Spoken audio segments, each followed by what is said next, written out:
récupérer avec Saka qui va frapper. Saka! Oh là là! Le chef-d'œuvre! Le masterpiece! Bukayo Saka! Le joyau de la couronne! Le joyau d'Arsenal! La pépite de l'Emirates Stadium répond toujours présent! Année après année, saison après saison, le Big Boss, c'est lui! Frappe Saka! Oh là là! Oh là là! Oh là là! Le Big Boss! Oh là là! La pépite! Oh là là! La pépite! Oh là là! Le Big Boss! Le masterpiece! Big Boss! Oh là là! Big Boss! Saka! This is Arsecast Extra. Hello and welcome to another Arsecast Extra. As always, with James from Gunnerblog. James, goodly morning to you. Goodly Tuesday morning, Andrew. How are you? I'm good. Tuesday, it's weird, isn't it? It's weird. We've won It's weird. It's especially weird for it to be goodly. I don't know if you saw the stats floating around about Mikel Arteta's away record on Monday Night Football, but 4 games and I think 4 defeats it was. Certainly no wins before. We did win we looked at this in the one of the Patreon pods. We did win a Monday game last season, but it was in the FA Cup against Oxford. So, you know, there is a slight precedent for us not being completely terrible on a Monday night. So now the Monday night Premier League hoodoo is off our back. Surely nothing could stop us. Exactly. Another hoodoo falls by the wayside. Can I just say, this morning, thank you to everybody who sent me the commentary from the Argentinian commentator Bambino Pons, hoping that it was going to end up in some kind of a remix for the theme tune, for the jingle for this particular episode. But I just haven't had time, and it's actually quite complicated to try and do something with this, and I felt like I needed more time. Have you heard this? No, I haven't. Okay, he's the guy who did, he sings when a player scores, as clips of him singing. He did one last year. I think it was Odegaard as well. It was Ode to Joy that he did, if you remember. But this is his commentary from last night as Martin Odegaard is about to take the penalty. So here we go. Odegaard, goal!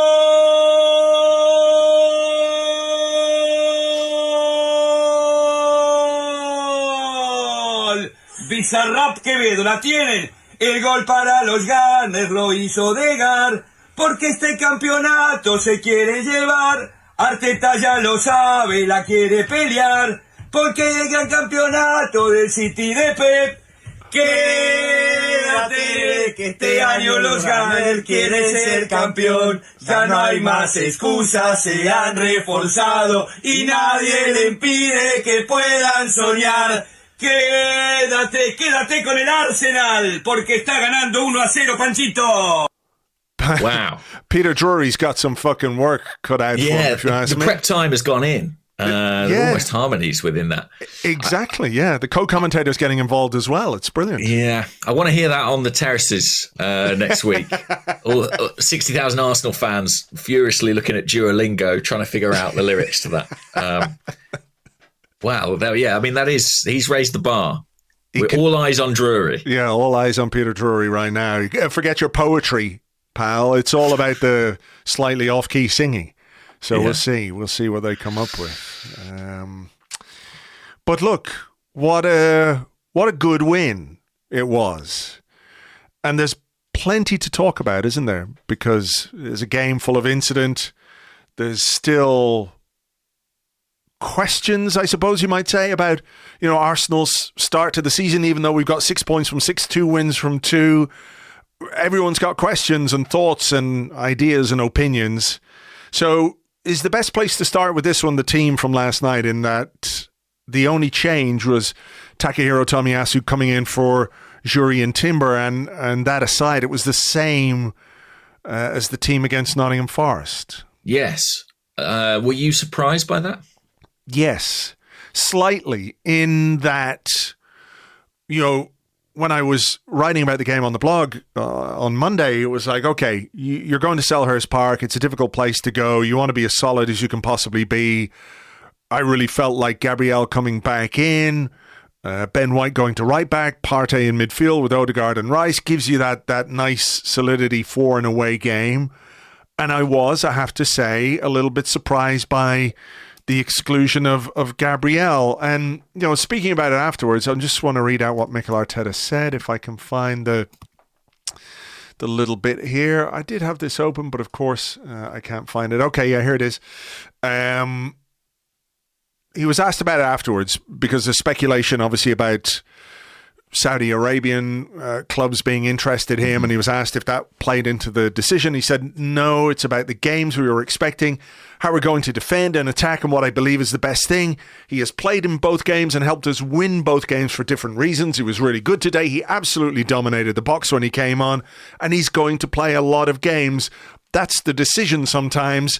And look, I get it. It sort of plays out to an extent, but I'm not really 100% convinced this particular team selection, if you want to call it a system, I'm not necessarily sure I would go so far as calling it a system. I just don't really feel like it's 100% tactical.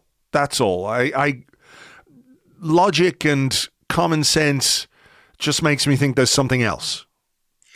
Yeah, I mean, I said the same last week that my spidey senses are tingling around this one. To be fair, I think people had very different feelings about Gabriel just before kickoff and just after kickoff, because obviously he did come on yet again. I think he finished the game wearing the captain's armband, and played a pretty big role at the back there. So he didn't look like a player on his way out the door. And everything we heard from Arteta in the press conference suggests, he's staying. And Fabrizio Romano did a kind of news bulletin last night saying, from what I understand, Gabriel's not going anywhere, which is reassuring. But it is a little bit curious, I think, to see him out the team. I mean, I was trying to think about it, like what would be the rational explanation, because Gabriel has been so instrumental to everything we've done over more than a season now. And I did wonder if maybe it's as simple as, because he's added more physical players to the starting lineup, particularly, say, Declan Rice, because he's got Thomas Partey in that back four, either Timber or Tomiyasu on the left.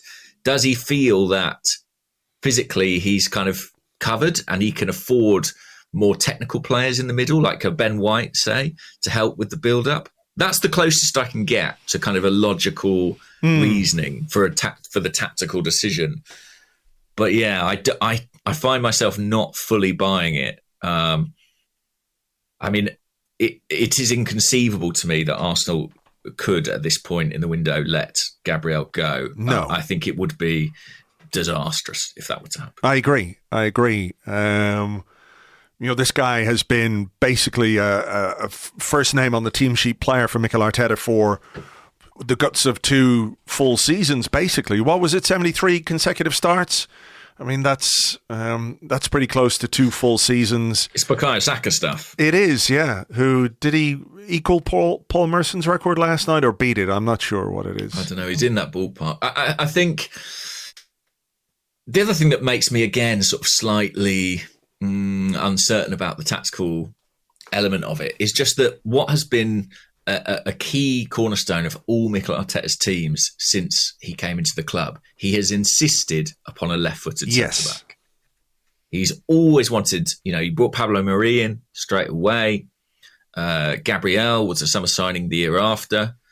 Wherever possible, he has wanted to play with a left-sided centre-half, true left-sided centre-half. And I just don't fully buy him sort of divorcing himself from that, even though we're in this era of flexibility and needing to mix it up and be more unpredictable. Yeah, my gut says there's more to this one than meets the eye. Yeah. Whatever is happening, I just hope it blows over ASAP. And to be fair to Gabriel, he did look very engaged when he came on. No question about his commitment when he came on, because he was really up for it, and he enjoyed some of the scrapping towards the end. There's no question about that. Sometimes you can see a player who isn't fully there or is maybe going through the motions a little bit, and there's certainly no sense of that based on what we've seen from him in the last 2 games. I do just worry a little bit about it because there are other aspects of this team which are new and developing. For example, Declan Rice, we'll talk about him. Kai Havertz, obviously, as well. Eddie Nketiah up front isn't exactly new, but it's certainly not our first choice. And I do wonder maybe if I'm trying to think of a reason why it's Partey at right back, ostensibly, maybe the absence of Zinchenko is playing into this a little bit as well, because, if you start Zinchenko at left back, can you also start Partey at right back? I'm not sure that is the right kind of balance. So I wonder if the inevitable return of Zinchenko for however long he stays fit might be the precursor to bringing Gabriel back in. But, you could still make a very good argument that, Saliba Gabriel is your central defensive partnership with Ben White on the right. It could be Tomiyasu on the left. It could be Zinchenko. It could be Timber. Well, it could have been Timber, obviously. And then that midfield trio of Partey, Rice, Odegaard allows Rice to do that settling in thing.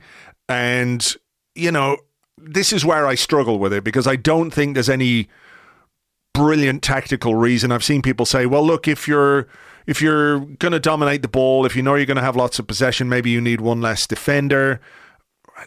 I sort of see that point, but I do think however way you want to look at it, the Gabriel situation is strange. However you want to try and find the explanation for it, whatever it might be. I think so too. I think it's too big a divorce from Arteta's usual thinking to be purely tactical. And I'm sure there'll be people listening saying, you're making too much of this. He said it's tactical. He's come on as a sub in both games. We're going to rotate now. I know there are lots of people who are of that mind. All I can say is that, the bits and pieces I'm picking up tell me that there's slightly more to it than that.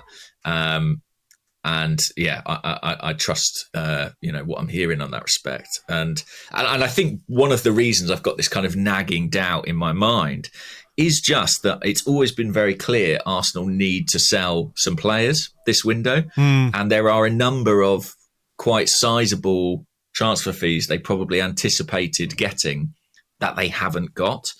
And this is my own paranoia, I will admit, but There is part of me thinking, do they have to redress the balance in some way? Do they have to balance the books? And could a very large sum of money for somebody like Gabriel suddenly become appealing? But what is your understanding of the interest from Saudi Arabian clubs in him? Because I saw, a report yesterday saying that he'd met with somebody from the Saudi Arabian Football Association, or whatever it was, which seems unlikely to me, given that it was a match day, and the idea that a player would do that, or the club would sanction a player to go to that kind of a meeting seems fanciful to me. Nevertheless, it's certainly not beyond the realms of possibility that a player's representative could have that kind of a meeting, whether it was a match day or something else. Yeah, absolutely. That could be semantics. I agree with you. I don't think it's very likely a player would be involved in a meeting like that anyway at this stage. But the interest is 100% real. There is interest from Saudi Arabia in taking Gabriel there, probably for an absolutely eye-watering salary. And Arsenal have been aware for a couple of weeks that they expect a bid to be incoming. Now, of course, Gabriel is under long-term contract, and when you've got a player under long-term contract, you have the power to say, absolutely not, this player is not for sale. And I hope that is what Arsenal do in this situation, because you can always sell a player and you can always find somebody else. Whether or not you can find the appropriate player, a fortnight from the transfer deadline, when many of the best players in that position have already moved in this window, I just don't know. I don't think you can, really. No, there's always a player, but whether it's the right player or whether it's the kind of player exactly that you want, it will be just way too disruptive, I think. Whether the money is sufficient to turn Arsenal's head or not, we'll have to wait and see. But I do hope that it's something that blows over, because he has been a very, very important player for us. Let's talk about... I also thought, by the way, in the starting lineup, I thought there was a chance that Havertz might be up top. I know Eddie scored in the last game, but we did it against Crystal Palace and it worked. I thought there was a possibility we might see that again, but he stuck with Eddie, who had a very eventful evening. He certainly did. I mean, the game was not dissimilar to Nottingham Forest in that I think Palace acknowledged that Arsenal were going to dominate possession and that in order to stifle us, they were going to do what Forest did, and I guess what many teams might do this season is to stay compact. Not quite as low a block as Forest. I thought they tried to stay compact a bit higher up the pitch. Nevertheless, as soon as we got it forward, we had the wide players crowded out. I mean, this is part of why I'm not 100% sold on this Partey at right back thing either, because you know, the Ben White-Bukayo Saka relationship has been extremely good for Arsenal. And even that trio of players in White, Odegaard and Saka towards that right-hand side have got a great relationship. And I'm not saying Partey was bad by any means. I think he did. I think he had a solid game. But you're missing something. And I think when you are trying to break down a team like Palace away from home, you need your best relationships close together, and I think we missed something in the wide areas. Tomiyasu and Martinelli, for example, haven't really played together in any significant way before, and then of course you've changed that relationship on the right hand side where Saka, you know, didn't get the overlap from Partey in the same way that he gets the overlap from Ben White. I mean, is that something that would concern you? Because I think, you know, for the most part, Arsenal played pretty well in that first half. You know, it was difficult. It's always going to be difficult when you're playing Palace. They're going to be well structured. They're going to be difficult to break down. But then is it not incumbent on you to sort of play to your strengths a little bit? I'm sort of with you in that I have to be honest and say I don't fully grasp exactly what Arsenal are doing. It's only a couple of games into the season, so maybe that is natural. I feel my early feelings about the way we're playing and the way we're setting up is that we've sacrificed some attacking penetration for greater control. That seems to be my impression of kind of the Forest and Palace games together. I think we've actually been pretty comfortable in both games, but we've had less maybe variety and combination play in the final third. Whether that's deliberate, I highly doubt, because, you know, Arteta was asked after the game, what do we need to do better? And we need to put the ball in the net and score more goals. I think he must be aware of that. I think we do miss that White combination with not just Saka, but with Odegaard as well. It's kind of an intriguing role he's playing because he's the right-sided centre-half and, you know, it's basically a back three at times. But he is given occasional licence to get forward and combine. But I think we would look better if he was doing it more regularly. You mentioned earlier, like, is this all going to shift when Zinchenko comes back in? And I hope that's right. I hope that when Zinchenko comes back in, he starts doing the inverting into midfield. Ben White moves out to right back, and we see Gabriel back in alongside Zinchenko at centre half with Saliba on the other side of him. I just think that there is more balance, and I don't think it's just familiarity. I just think that setup does suit us better than what we're currently doing. But Zinchenko's not been fit, you know. No, but he got some minutes yesterday, and we'll talk about the impact of the subs in a little while. I mean, it was a tight enough first half. There weren't a load of chances, but I think it's fair to say that we probably should have gone in ahead. Eddie hit the post, and then he had another chance from close range that he kind of scooped over the bar. You could see what he was trying to do with the finish, but it didn't come off. It looks bad. I think it looks almost a bit worse than it actually is. But there were elements of his game yesterday where I thought he was really impressive in terms of how he collected the ball, some runs into the box, some combination play, particularly with Saka at times. It looked pretty effective, and you know, he will, I'm sure, be kicking himself that he didn't do better with those two chances. But what did you make of him in that role? I thought he was really good. I have to say, I know he missed 2 presentable opportunities. I think particularly the second one. The first one, it's all his own work, great turn. And I think he does pretty much everything right with the finish. I think if he aims any closer to the goal, it probably hits Sam Johnson's foot. So, I've got sympathy with him there. The second one, I'm not convinced it was on, really, what he was trying to do there. And I wonder if the first chance was in his mind when he hit it. But I thought his all-round game was excellent, actually. One of his better performances in an Arsenal shirt. And, I remember, obviously, he wins the penalty in the second half, but there was an occasion in the first half where he had the ball on the left-hand side and went on a good dribbling run where, he sort of claimed for a penalty. I don't think it was one at all, but he was a threat, in all sorts of areas and worked exceptionally hard. It's the old joke. He did the Gabriel Jesus impression to a T. All the combination play, just not the finishing. So, well, no, he even got the Gabriel Jesus finishing. Indeed.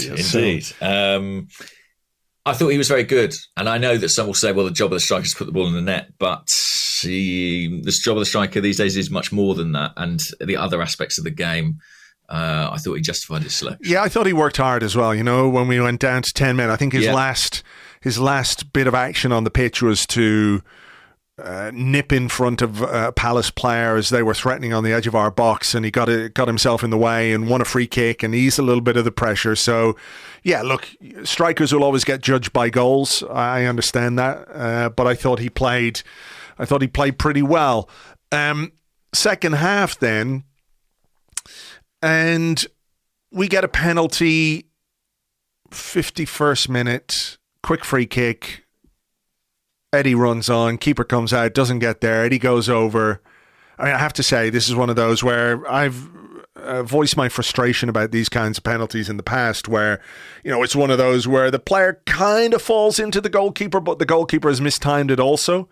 Has Eddie got the ball under control is the other question, Yeah. Has he just booted it behind? Which I think a lot of strikers do in this situation.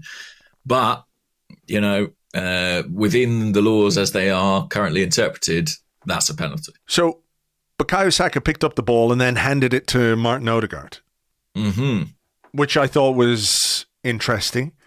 Yeah, we discussed that in pre-season, didn't we, if there might be a shift there. Yeah, I wonder what that was, because obviously there's a pecking order going out onto the pitch. When the players, go out there, they know who's the number one penalty taker and everything else. I mean, how do you view that? Like if, for example, we don't know the reason exactly, but maybe Bukayo Saka wasn't feeling particularly confident about taking a penalty away from home in a London derby and delegated to, his captain to take it, who took responsibility and put it away. I mean, is that the right thing to do if you're not feeling confident, or should you, as the number one penalty taker, get over it and have a go and maybe restore your confidence by scoring a goal? Well, he's missed a couple of late, Bukayo Saka. And obviously he had that big miss very early in his career that I don't think, for England, that, he will always be a kind of a painful memory for him. Odegaard doesn't have the same kind of trauma around penalty kicks, as far as I'm aware. I think it's equally plausible, you say maybe Saka wasn't feeling confident. Maybe Odegaard just was.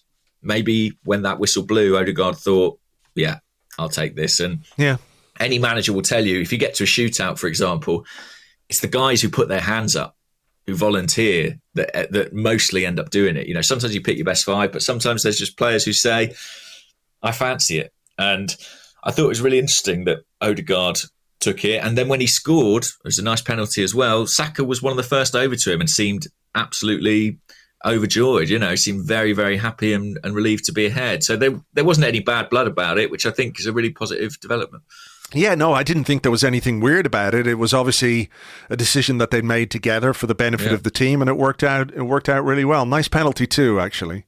Yeah, I like the run-up. It makes it difficult to read, and he just seems very, very composed in those situations, Martin Odegaard, and I think he's got the right kind of mentality to take on those pressure situations. So, wouldn't surprise me at all if he sort of usurp Saka as the first choice taker for a little while at least. Yeah, maybe not. Now, immediately afterwards, Palace, as often happens, it's so weird, isn't it, that you're in control, you score a goal, and then the opposition come back into it a bit. And Palace did that. You know, Ayew, I think, shot into the side netting. Not really a great decision from him. And then there was a really poor pass from Partey, and it ended up with Saliba making a foul inside the D, and they had a free kick from just outside the box, which Eze put over the bar. And at that point, I think Arsenal decided, right, we're gonna slow things down a little bit here. Yeah, I mean, Palace, as much as we talk about Arsenal's dominance and having the chances in the first half, Palace were in the game. You know, there were moments of vulnerability. I think part of the way we play, especially with Partey and Tomiyasu as fullbacks, I think there's a bit of a sacrifice of solidity on the flanks for Arsenal in favour of sort of build up through the middle. And, you know, Ayew had threatened here and there. But as you say, as soon as we scored, the momentum of the game kind of swung. And yeah, I think you're right. Arsenal were taking a breather, but I have to be honest and say, I didn't love it. Like, I felt Arsenal's problem against Forest was that having got the goals, they maybe didn't keep the momentum up enough. And I felt a little bit like we fell into a similar trap at Selhurst Park, where having gone in front, I think we were then maybe a little... what's the word? I can't think of the word. Maybe submissive isn't right, but a little tentative in the way we played after that. I know what you mean. I mean, there's part of me that thinks, you know, try and respond in a like-for-like fashion when Palace got back into it, up the intensity, up the pressure, you know, caused them a few problems. But I think there's sort of a human nature thing as well, where when you've had a couple of moments...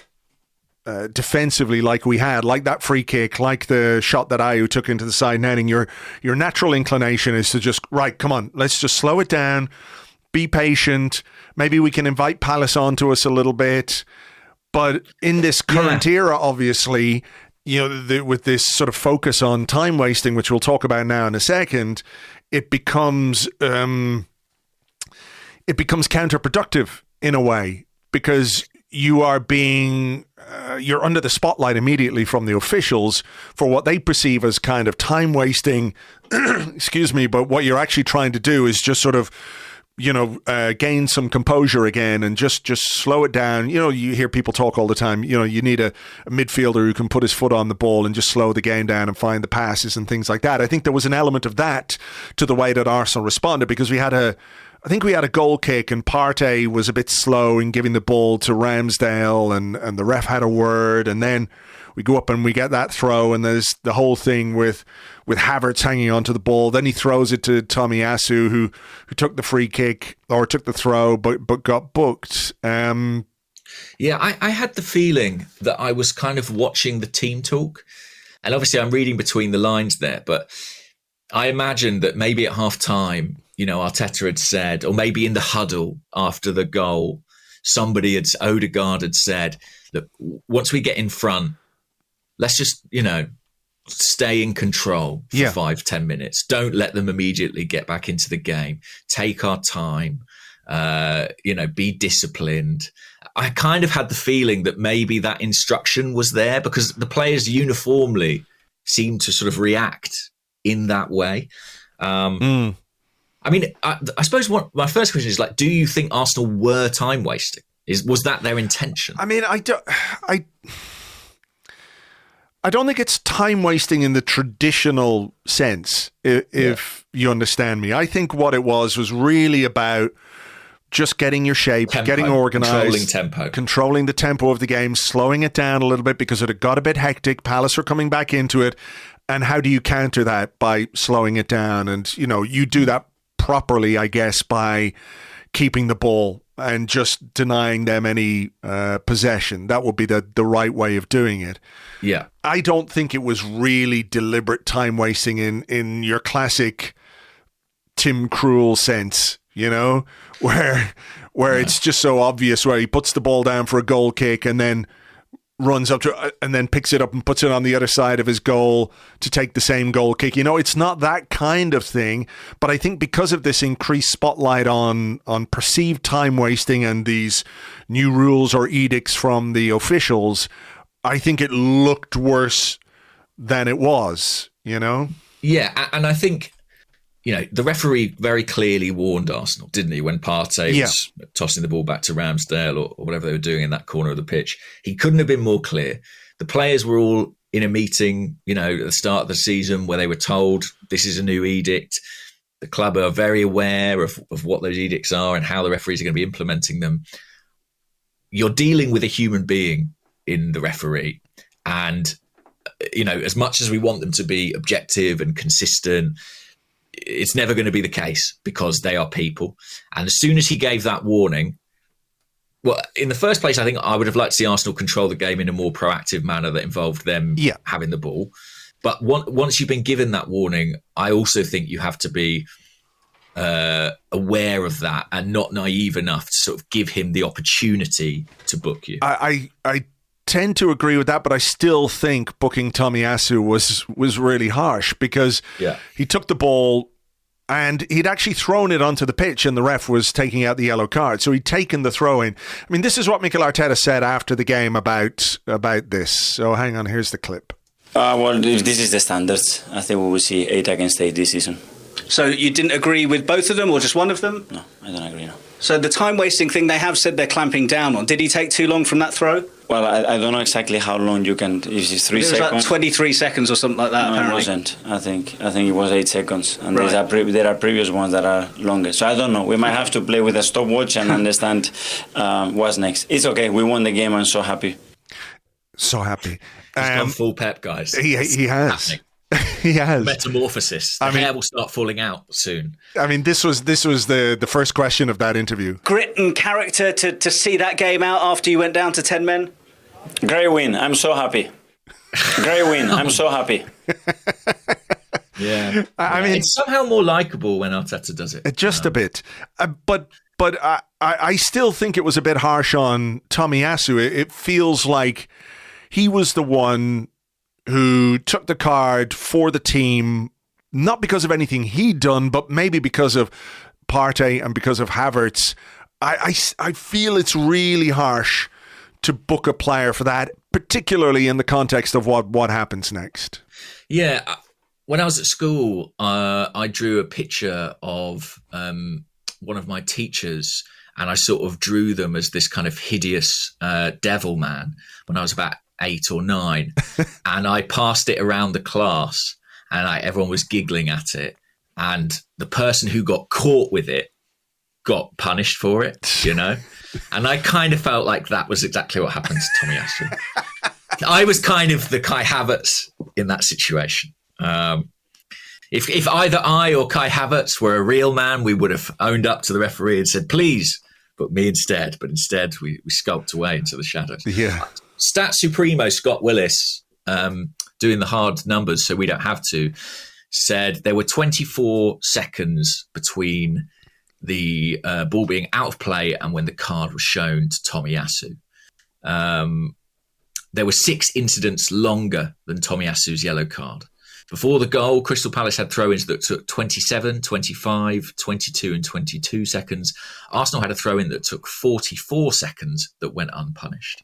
I mean, is it game state? Is it the fact that it's 1-0 and was quite recently 1-0 and there's a sort of urgency to what Palace want to do? So you could see actually the Palace fans behind Kai Havertz when he had the ball and then when Tomiyasu got the ball, they were sort of, tapping their watches and shouting and screaming, as Arsenal fans will do. So I'm not blaming them or anything like that. But I think that must be part of why that decision was made. I think what Arteta was saying in that little clip that we played is, well, how long is too long?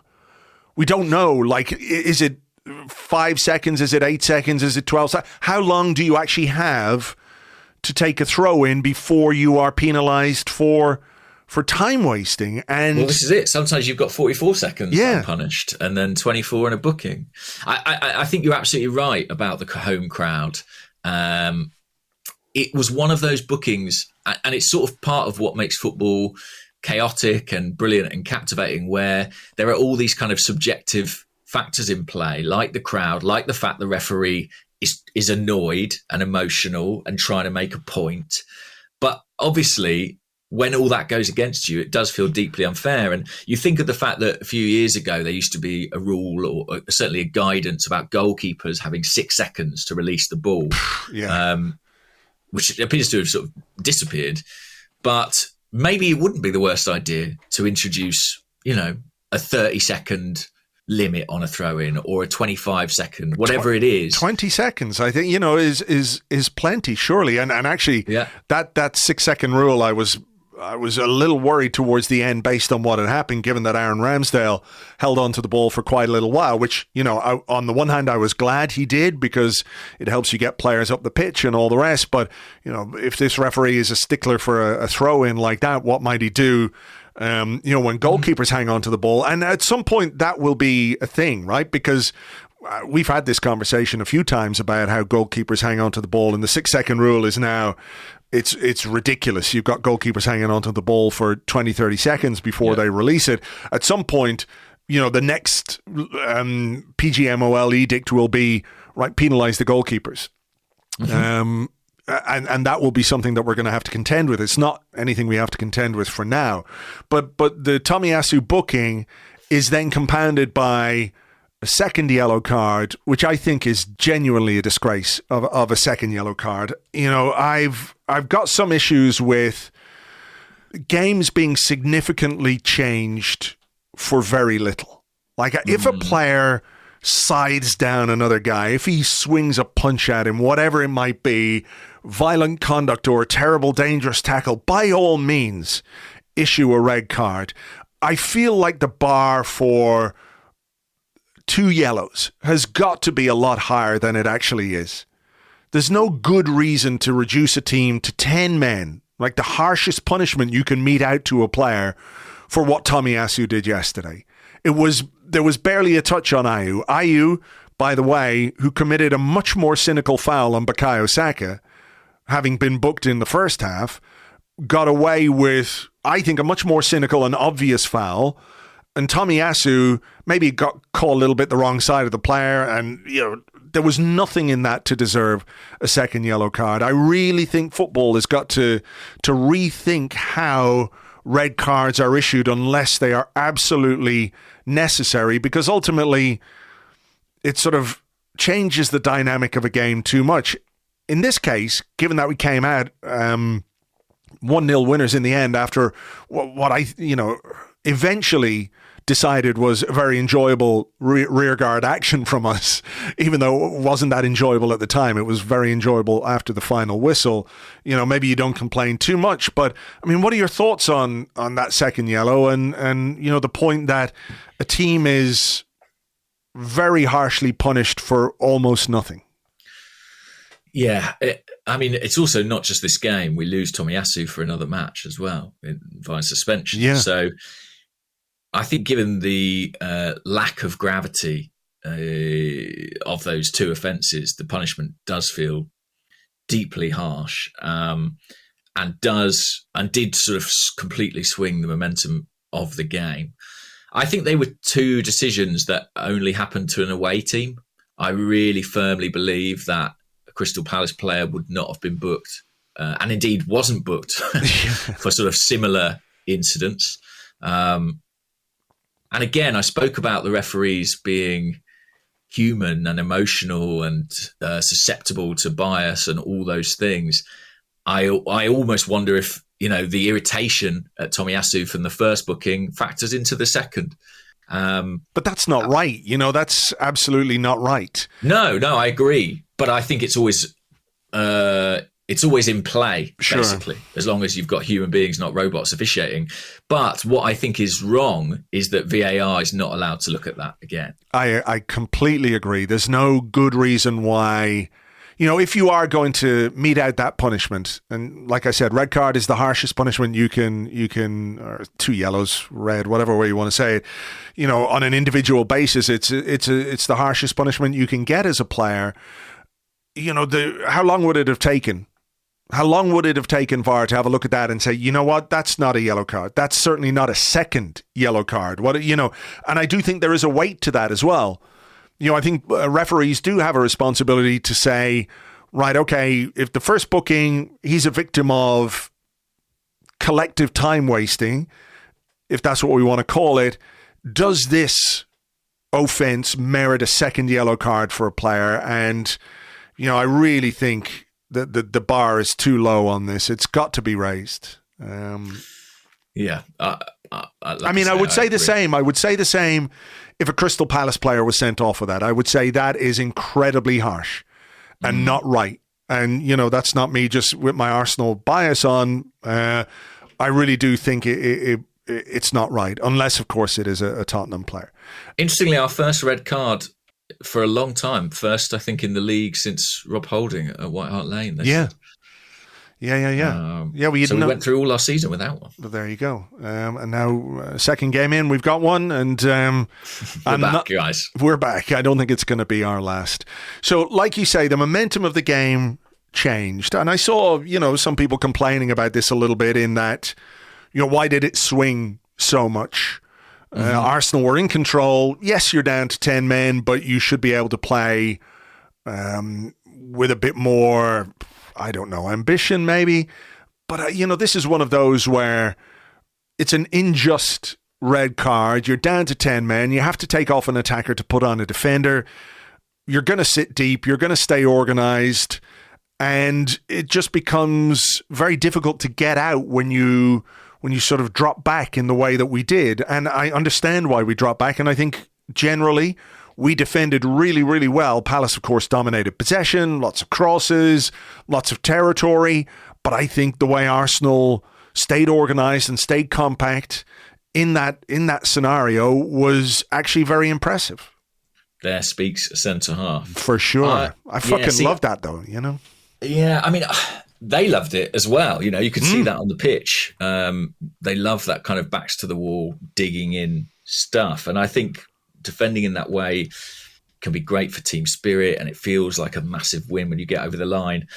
To be honest with you, I was kind of in the camp. I was kind of with the complainers. I do think that even with 10 men, I would have liked, in much the same way that I would have liked to see Arsenal kind of keep their foot on the pedal having scored, I would have liked to see Arsenal control things a little better than they did.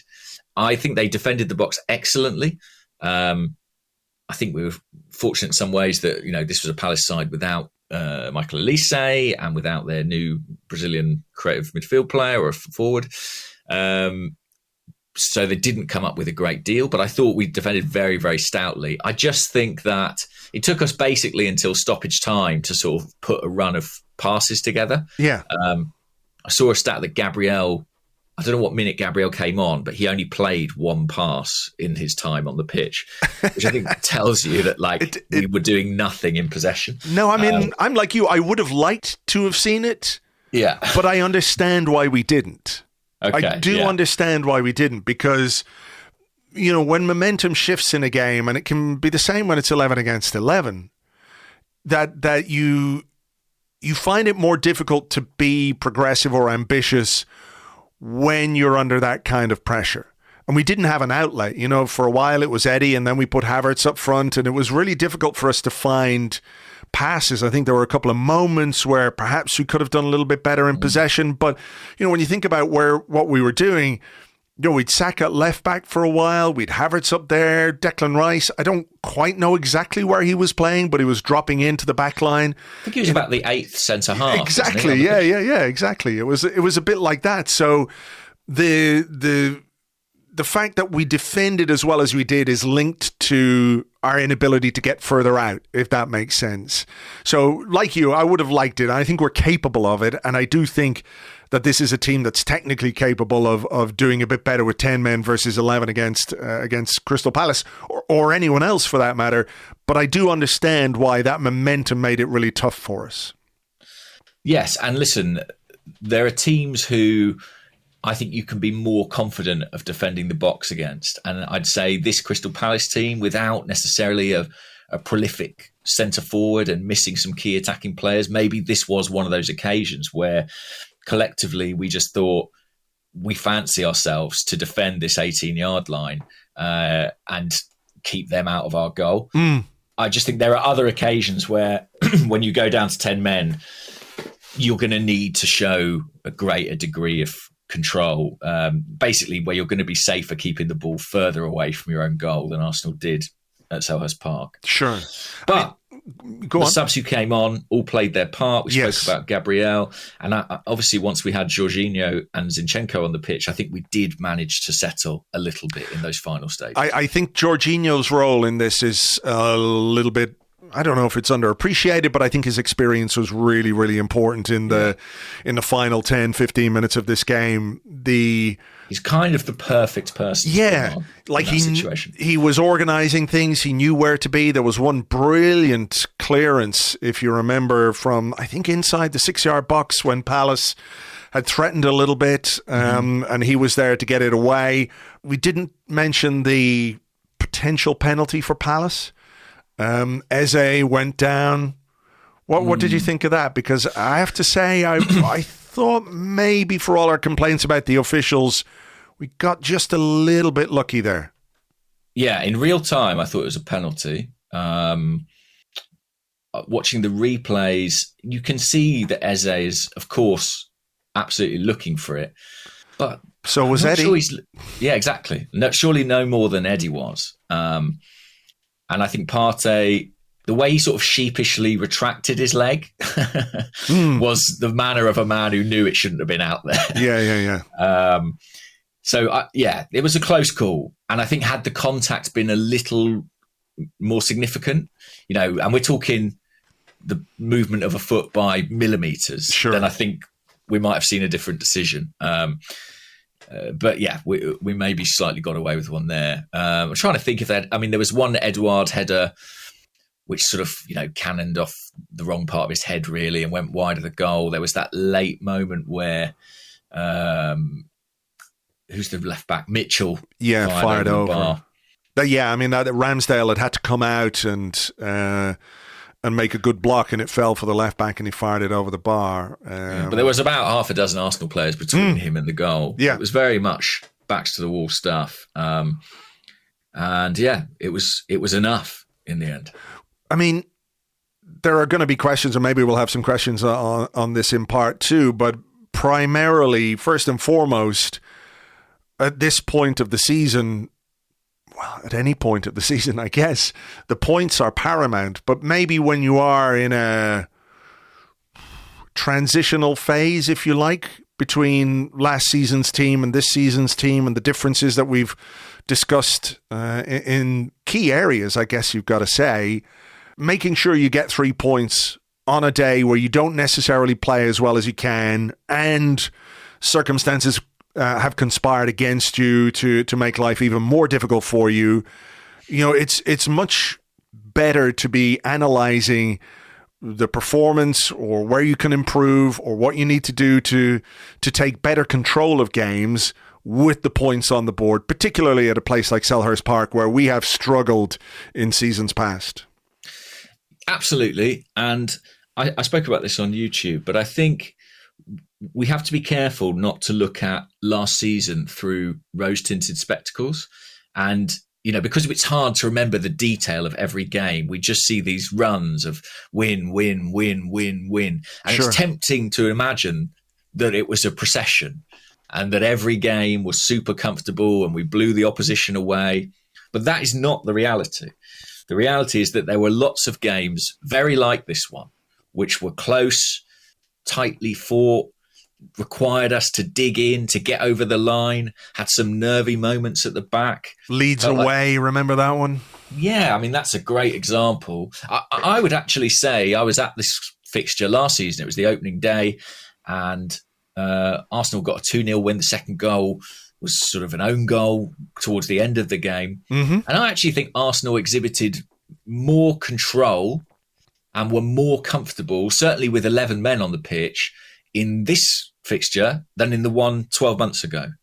But because our expectations change, I think that the reception of it and the reception of the result is somewhat different. I'm with you. I think these are really valuable points to pick up. I think there'll be plenty of teams who don't get 3 points at Selhurst Park. I think the last team to win there was Man City, and it was by the same margin, 1-0. 1-0, yeah. So yeah, I'm really pleased with it, and I think there are some questions over, the evolution of the team and where we're headed. But the critical thing is to keep winning in the meantime, and we've done that. Yeah, I mean, that's what he said afterwards. You have to win in all kinds of ways, all kinds of contexts. Sometimes it's out of your control. Sometimes there are things you can do better, and there's no doubt that this will be analysed by Mikel Arteta and his staff, and they'll think about, the next opposition that we're facing and the games in the future and what might be the best way to set up for those. But, last night could easily have been 2 drop points, and 2 drop points in this league, when you consider who you're fighting, could be the difference between something important and something not. So scary but that is true. It is. Anything else from last night before we go into part 2? Anything else? What do you think of the kit in real life? Oh, I've got a question about it. Oh, do you? Okay. All right. Let's wait and do that then. Okay. We will take a little break here. We'll come back with your questions and more in part 2 right after this. Let's do this. Don't cut that out, Andrew. Okay.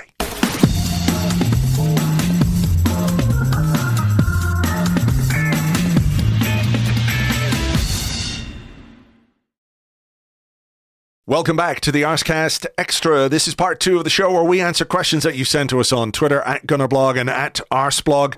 Also on the Arseblog Discord chat server, which you get access to if you are an Arseblog member on Patreon. James, I'll allow you, given this is your first Arsecast Extra of the season, to go first. Oh, wow. Yeah. Forgot that.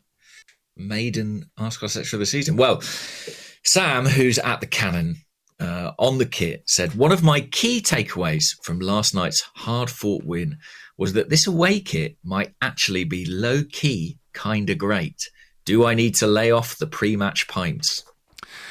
No, I would even say lay into the pre-match mushrooms or something like that, to be honest. Because I was looking at it last night, and what crossed my mind was, remember that Manchester United game against Southampton, I think it was, where the players were complaining that they couldn't see each other because they were wearing, I don't know, grey shirts, or the shirts were the same colour as the advertising hoardings, or whatever the fuck it was, some nonsense anyway.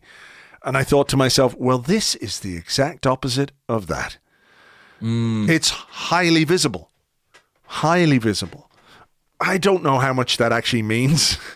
Could it be an Arteta instruction? We need the most visible kit that you can possibly come up with. I mean, there was a pink kit last season, which would have been highly visible, but we don't think Mikel Arteta was too enamoured with that one, based on the fact that we didn't wear it and wore a black kit instead, which could be seen as much more difficult to see.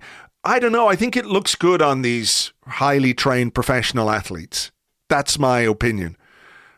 I wouldn't wear it myself, because I'm fully cognizant of my own physical limitations in that regard.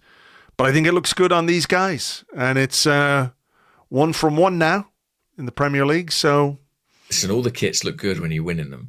That's it. It has grown on me substantially, I have to say. And I think you've got to remember that we spend a lot of time sort of staring at it in the club shop or in an image, a leaked image. But how you're supposed to see it is either like Sam from the stands or from a TV picture, and some considerable distance. And I think it looks better from that perspective than maybe it does up close. Yeah. But yeah, I think, who knows? It may in time become a cult hit. But I know there are many, many people listening who do not share that sentiment. No, I of course. Like to never see it again. Yeah, we win something in this kit, and I guarantee it'll go down as an all-timer. Simple as that. Yeah, very true.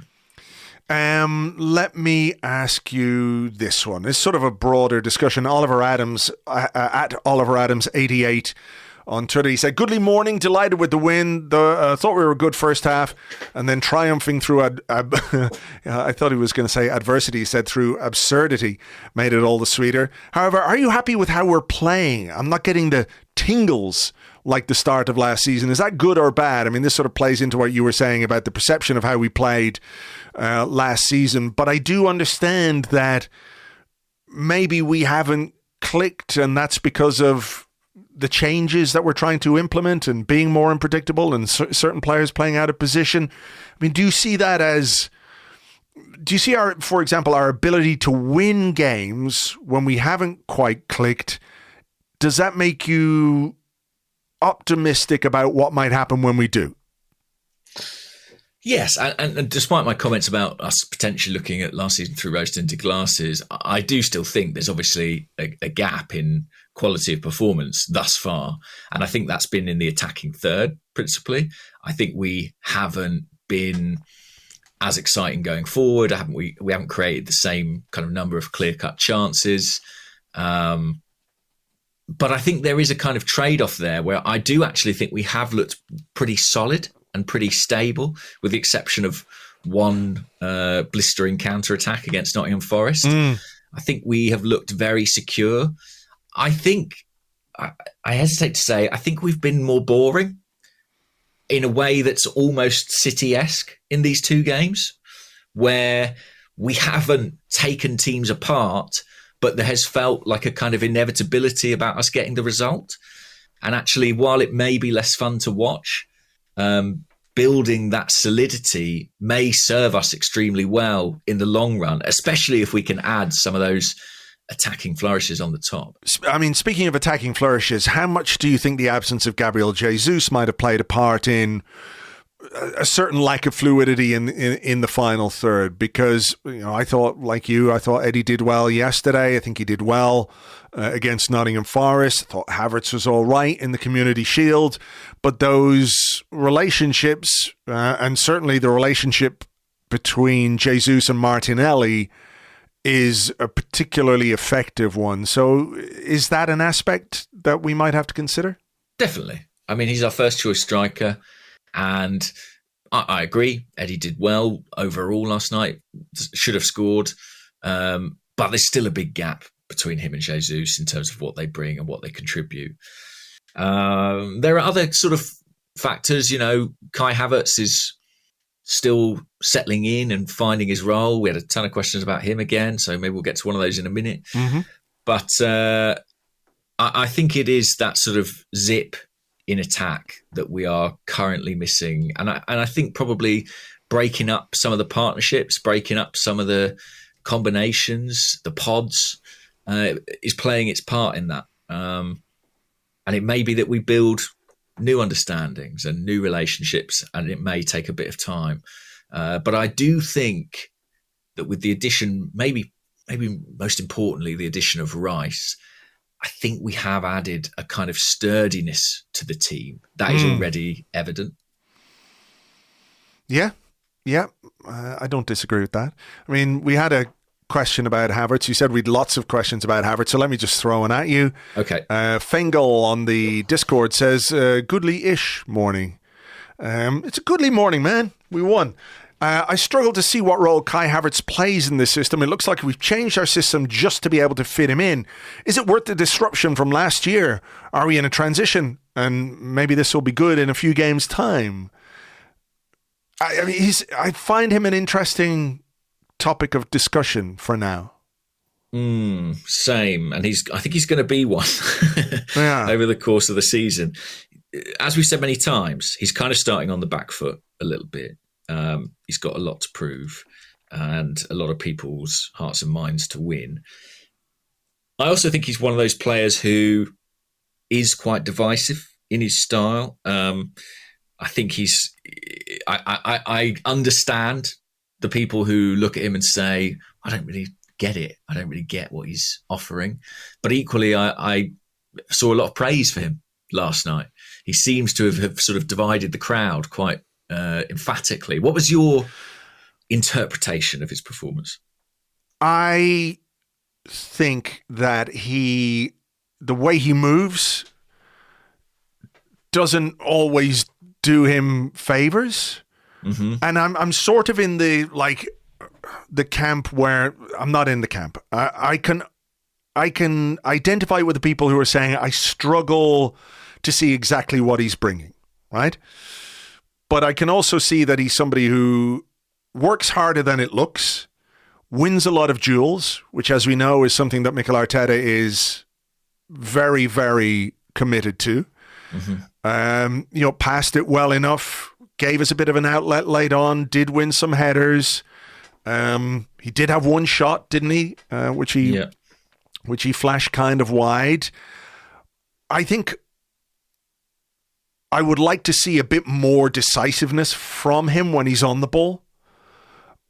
I think if you could get that from him, it would change the way people are thinking about him, because it just feels to me like he's a little tentative at times, where the decision making isn't quite quick enough. But again, it's been 3 games, and I really do think he or any other player who comes into a team that is different from last season, that is changing the way it plays a bit, needs a bit of time to settle in, right? You can talk about Havertz not being exactly what you wanted from an attacking midfielder, but you could also make the same point about Arsenal's overall game. As you said, we've been a bit more boring. We haven't created quite as many clear-cut chances. We haven't been quite as dynamic going forward as we were last season. So I'm loath to sort of jump to any conclusions about him, but I can see it from both sides right now, that there are, like, your eyes tell you something and the stats maybe tell you something that you didn't quite expect. Yeah, I think he's being used in really interesting ways. I mean, he won 4 of 6 headed aerial duels last night, which was the best in the game. And it looked like Arsenal were, at times, almost using him as a second striker, a target man. Ben White and Saliba were looking for him quite early, and Nketiah was looking for those knockdowns.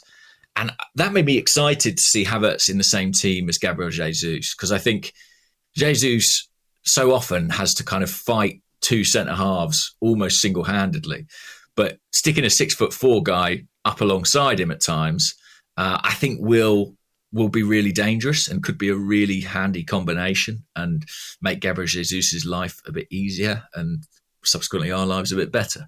A lot of his work at the moment is off the ball. He's not a Martin Odegaard, who's someone who wants to drop in and dictate the game and, control things, play passes. He's someone who I think is sort of looking to time runs from deep, arrive in dangerous areas, make overlaps where necessary. And our attacking game is not quite yet clicking. Now, I don't reach the conclusion that it's not clicking because Kai Havertz is playing. I just think he is part of a team that is still developing and evolving and finding exactly how they're going to attack and break down defences. I think that's fair. And I think you do need more than 3 games to make any kind of definitive statement about a player and what he's bringing to the team and what he's not bringing to the team. I just think that's normal, that the guy needs a bit of time. And if we're having a discussion about him in 6 months' time, I hope it's a much more positive one, obviously. I think he has to give us a bit more on the ball. But again, he is just building relationships with the players around him and, playing in different positions and different areas of the pitch. I don't get any suggestion that he's not working hard or he's not trying or there's a lack of effort or anything like that. I think if that was the case, you'd be a lot more worried. But I don't think that's the case at all. I bet he's covering quite a lot of ground, to be honest with you. He seems to be. And, in the last 2 games, he's had to go up top in the final 20 minutes or so. And, he's looked leggy, to be fair. But understandably, he's been, getting up and down the midfield for the whole game and then asked to go and, run a defence all on his own. I think he's in a settling in period. He obviously hasn't necessarily had a breakout game in the way that maybe Declan Rice did yesterday. Yeah. But that could be still to come for him. But I don't know if we had a question about it, but Rice was brilliant and we've not really touched on it very much. That's true. I don't think we did have a question because... there's unanimity on his performance. He was really good. And I think what you're seeing is a player who's influence is growing quite quickly. He looks very settled. I like the way he moves the ball or looks to move the ball. I think we're beginning to see some of the way he carries the ball. We didn't see that maybe in the first couple of games, but last night there were a couple of moments where he took players on and ran and drove forward and that kind of stuff. And then, like we said, when it came to the defensive part of the game in the final 25 minutes, he was really important in there as well. So if it's a breakout game, if you want to call it that, I don't quite know, but he was very, very impressive. I think he was, alongside Saliba and maybe Ben White, our best player on the night. Yeah, Saliba had that amazing tackle, didn't he, in the first half. He kind of had to because he made a mistake, but yeah, some way to bail yourself out, though. It sure is. Telling that the attacker, I forget who it was, maybe it was Ayew, didn't even appeal or look at the referee. It was sort of so clean. But I agree on Declan Rice. I thought he was excellent, really good on the ball. Some of his crossfield passes were brilliant, and that he should have had an assist, of course, for Eddie with that lovely little pass through. The more I watch him, though, the more I am convinced that the greatest asset he lends this team is his physicality. I think he is so good in duels, in those one-on-one battles in the midfield. He is a brilliant, brilliant athlete, and I think through that, he adds another dimension to the team, another layer of security, because if he goes into a 50-50, 9 times out of 10, he comes out on top. And I think perhaps watching him from afar, I think I didn't necessarily appreciate quite how good he was physically in that respect. Yeah. I mean, that there's presence to him, isn't there? Beyond what he does with the ball and everything else, there is, you can see that. And it's coming to the fore very quickly. So that's good. What about, this is something a little bit different. So we had a question, but where is it? Yes, Chris Godfrey. What do you make of the rumours of a Pepe return? I've seen a surprising amount of support for bringing him back in as Saka's backup, despite all the evidence pointing toward him being a bit shit and a complete mismatch for how Arteta wants to play.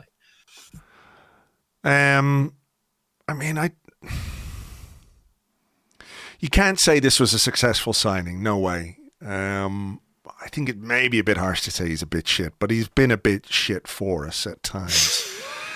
It's an important distinction. It is, yeah. I would be absolutely astonished. Genuinely, I'd be really, really surprised if there were plans to reintegrate him and to make him like Saka's deputy or whatever it is. I just don't really understand why, if that was the case, it would be happening now and it hadn't happened earlier in the summer, where you've got preseason to work with a player. And Pepe has flaws in his game, serious flaws, for the system that we play and the way Arteta wants us to play.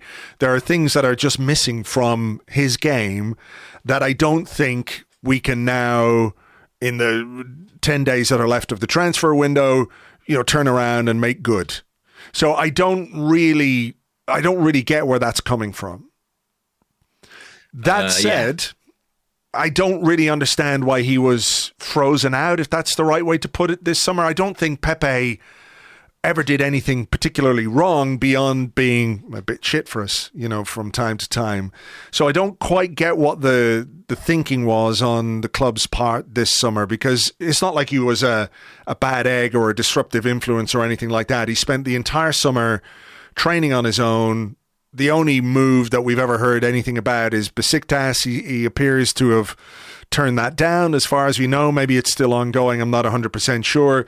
To me, whether this is naive or not, I'm not sure. Bringing him back is maybe about visibility in the final part of the transfer window, much more than any kind of plan to bring him back into the team. Yeah, we've got to find him first. Well, he's there. He's at London Colney now. He's back. He's, obviously got his boots in the locker and all the rest of it. But I mean, would you not be absolutely surprised if Pepe was being brought back to sort of understudy Bukayo Saka? I just don't get why that would happen now. I'd be shocked. I think in the time since Pepe's been away, as we've kind of talked about on this show, Arteta's team has become even more about control and discipline. And I just think Pepe is at odds with that fundamentally. That's the kind of player he is. I think he's a worse fit now than he's ever been. And so I don't see it happening. And you're right, he's not been a bad egg or anything like it. The only thing I've really heard about him on the changing room, in the training ground rather, is that he's just very, very quiet.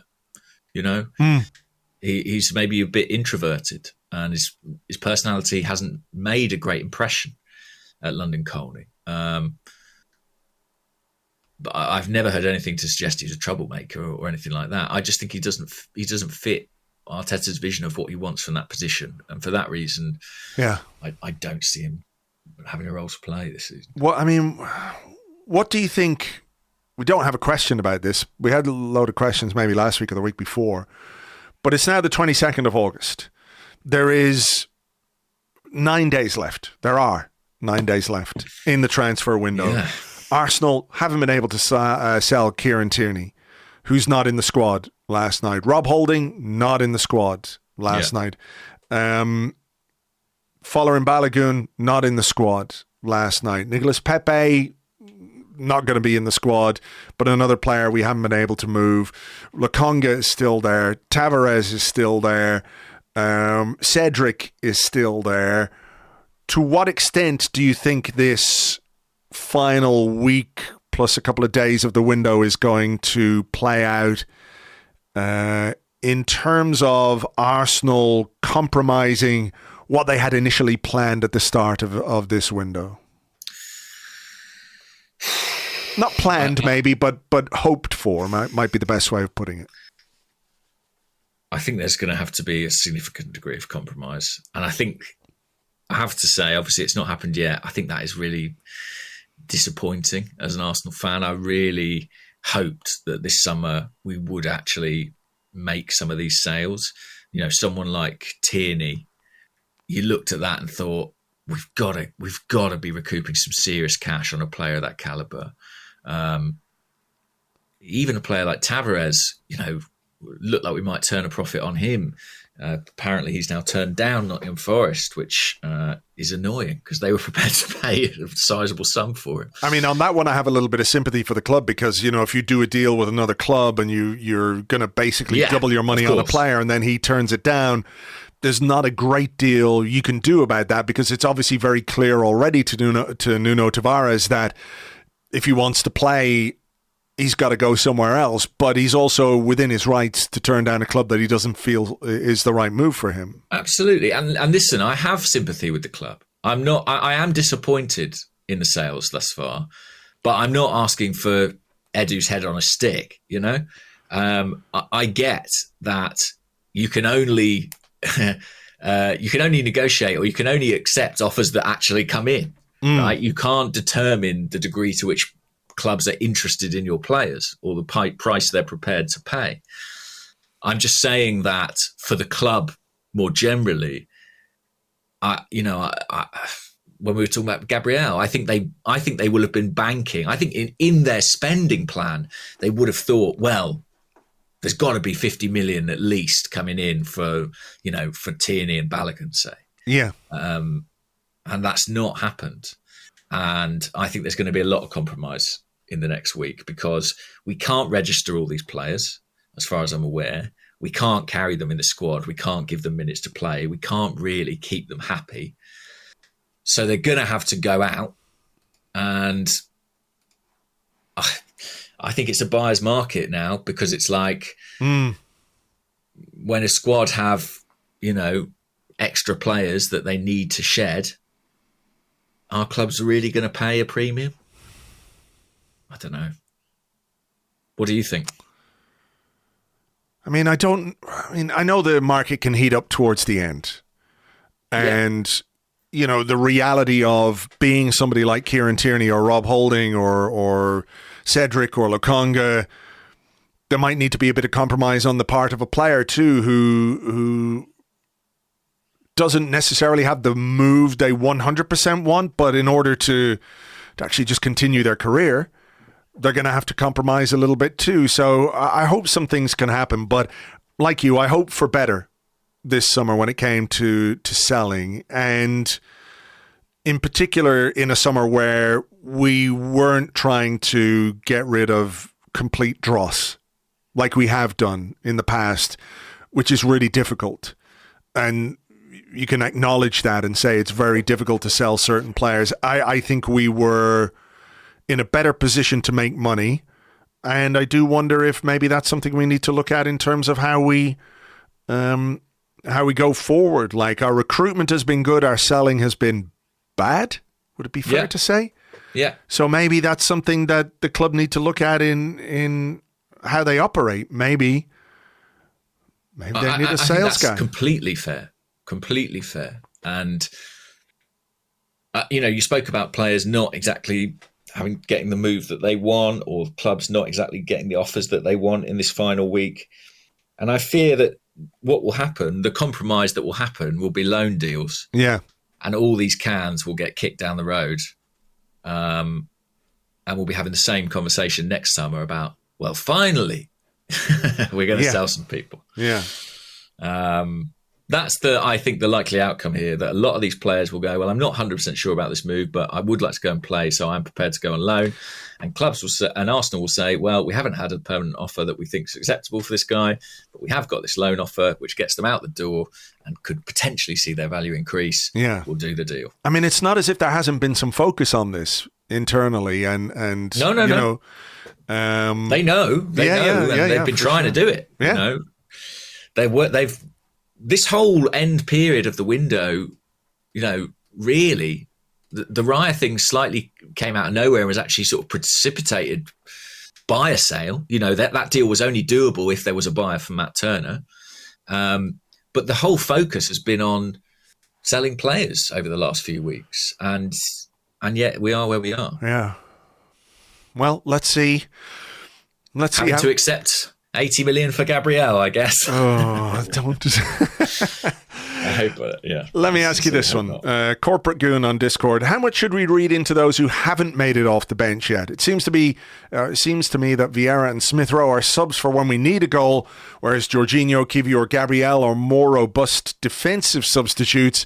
And we also had a question, where is it? It's from Peter Hust, who says, how do you see this season going for Trossard? He was really good straight away after he arrived in January. He was also impressive in pre-season, but he looks like a guy in the fringes now. Is the signing of Havertz maybe a problem for him? Well, it's competition, isn't it? Because I think Trossard would consider himself an option for centre-forward role and maybe even that kind of attacking number 8 role. He's certainly done both jobs already in his time at Arsenal, to a greater and lesser extent. I was a little surprised he didn't get on against Palace, but Arteta was in full bring on every possible defender mode. I think he would have. If we hadn't gone down to 10 men, I think he would have got on, for sure. Yeah, I think that's probably right. He probably would have replaced Martinelli later in the game. Already. Yeah. And, I think once we did sit off so much, I think they probably wanted to keep Havertz up there just as a target potentially. Mm-hmm. And I don't think Trossard offers you that to the same degree. I think he'll play plenty of minutes and I think he'll get plenty of starts as well. I'm not worried about Trossard. The other names you mentioned who haven't got off the bench yet, Smith Rowe and Vieira, I've got more question marks over, and I think they kind of need the other competitions to get underway for them to really get an opportunity.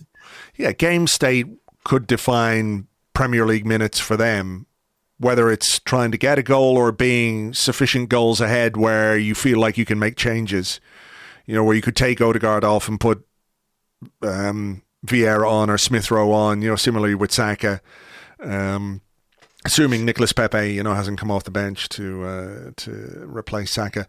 I think those are the games where we'll see them. But of course, it is only 2 games in the Premier League, and the context of last night, I think, was, if not unique, it lends itself to the kind of substitutions that we saw. And Arteta's been criticised quite a bit for his substitutions. I thought he got it right last night. I enjoyed. It helps when you've got good choices to make. Yeah, exactly. Roy Hodgson was marvelling at sort of the strength in depth that we had and the kind of experience and quality we were able to bring on. And he's right too. We had a really strong bench last night, even though, we've got a couple of injuries or what have you. He was able to bring on some really quality players to see it out. Mm. You got one more? Good. Sort of similar about Trossard, really, but Maximoto on the Discord said, do you have a wild card outgoing before the end of the window? We all know the names of who we'd like to leave, but is there someone who would be a huge surprise departure? He said, I don't think it will happen, but I wonder about Trossard being happy as a sub. I don't think that'll happen because I think Trossard's experience and profile, I think in particular, I feel like he's going to be important in Champions League.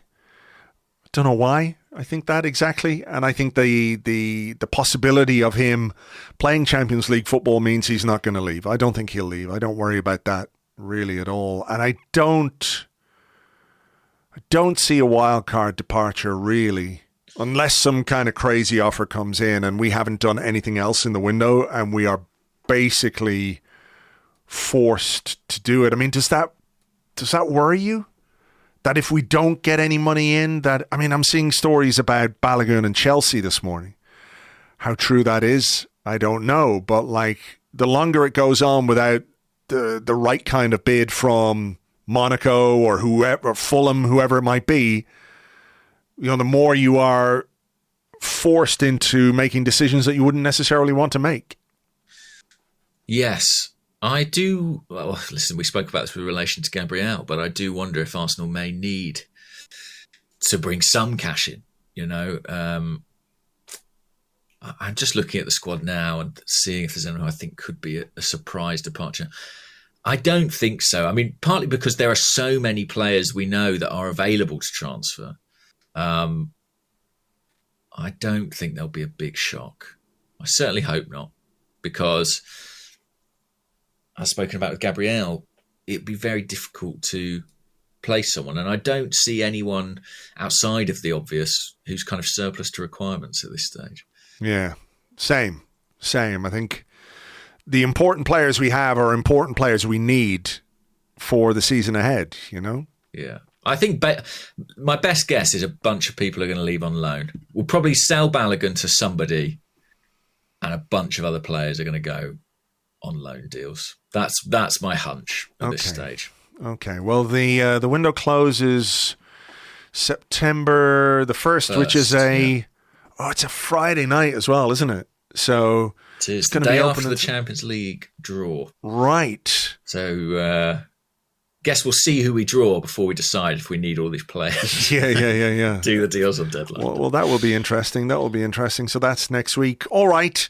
Well, look, I think we better leave it there for today. There is, of course, a game coming up on Saturday against Fulham. We'll look ahead to that in a bit more detail later in the week on the regular Arsecast. For now, we'll leave it there, folks. And thank you very much, as always, for being here. We'll catch you on the next one. Bye-bye.